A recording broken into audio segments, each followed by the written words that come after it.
नमस्कार, मैं हूं आपके साथ अक्षिता मौर्य। आप देख रहे हैं न्यूज़ 7 हिंदी। आइए नजर डालते हैं उत्तर प्रदेश की मुख्य खबरों पर।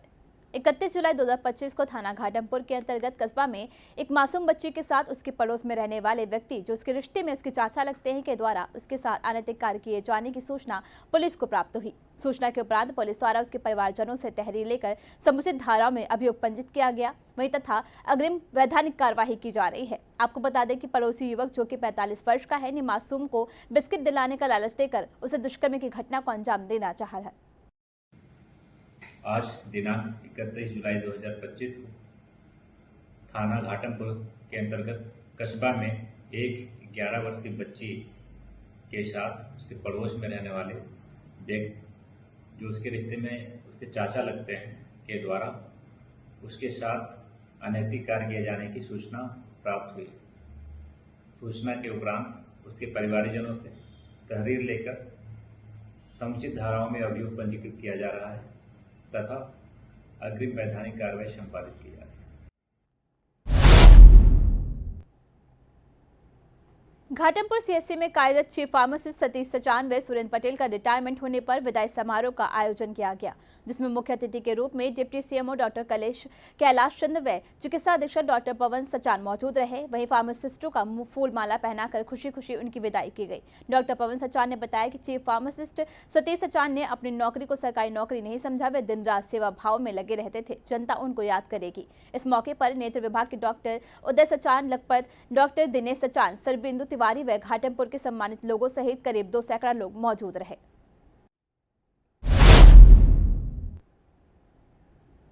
कानपुर देहात के घाटमपुर यमुना तटवर्ती क्षेत्रों में यमुना नदी का जलस्तर बढ़ने से करीब आधा दर्जन गांवों में बाढ़ का खतरा मंडराने लगा है। हालात को देखते हुए प्रशासन पूरी तरह से मुस्तैद नजर आ रहा है। एसडीएम अविचल प्रताप सिंह ने गढ़ाना गांव का निरीक्षण कर बाढ़ प्रभावित इलाकों का जायजा लिया और अधिकारियों को जरूरी दिशा निर्देश भी दिए।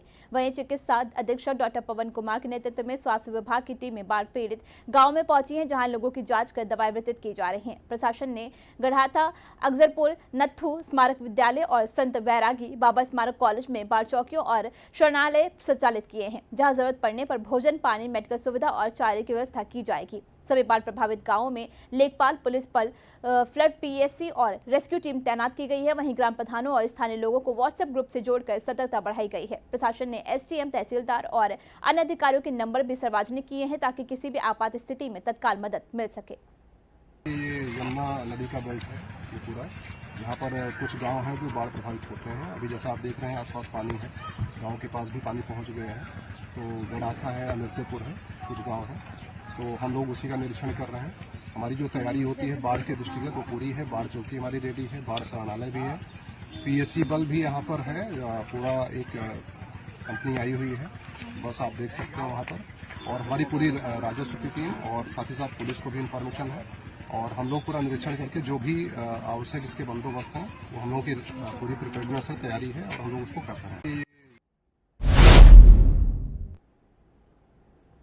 गौर से देखिए, ये कोई गांव की कच्ची सड़क नहीं बल्कि सीतापुर जिला अस्पताल के गेट का हाल है। उप मुख्यमंत्री ब्रजेश सिंह ने खुद अस्पताल में समीक्षा बैठक के दौरान इस मार्ग को दुरुस्त करने के निर्देश दिए थे, लेकिन अधिकारियों और जनप्रतिनिधियों की उदासीनता के चलते स्थिति में आज तक कोई सुधार नहीं हुआ है। मरीजों और उनके परिजनों को इस जर्जर रास्ते से होकर गुजरना पड़ रहा है, जो प्रशासन की लापरवाही का सीधा प्रमाण है। अब सवाल ये उठता है कि जब जिला अस्पताल जैसे अहम जगह की हालत ऐसी है तो बाकी हालात क्या होंगे।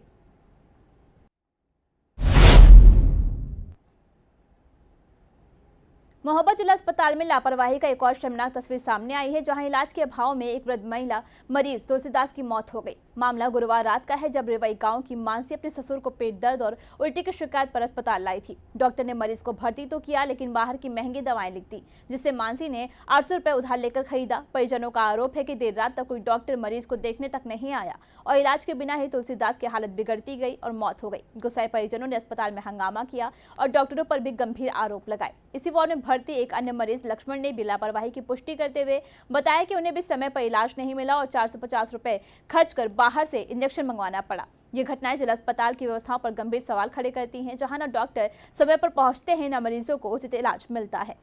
हम इमरजेंसी आए थे, वहां से उन्होंने भर्ती बनाया, 2:30 बजे पर्चा बनाया था, 2-2:30 बजे। तो यहाँ पे डॉक्टर आए नहीं सुबह से, जब से मैं भर्ती हुआ जब से नहीं आई। तो मैं खुद नहीं इलाज होने की वजह से मैं खुद बाहर से इंजेक्शन 450 का लगवा के आया।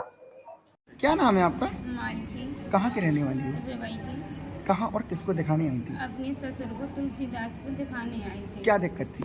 उसके पेट में दर्द था, उल्टी होती थी। तो कहाँ दिखाने आई थी आप? इमरजेंसी में। तो क्या कहा था डॉक्टर साहब ने? डॉक्टर साहब ने कहा था, पहले डॉक्टर साहब ने देखा, फिर कहा बाहर की। उत्तर प्रदेश की मुख्य खबरों में फिलहाल इतना ही। बने रहिए न्यूज़ 7 हिंदी के साथ।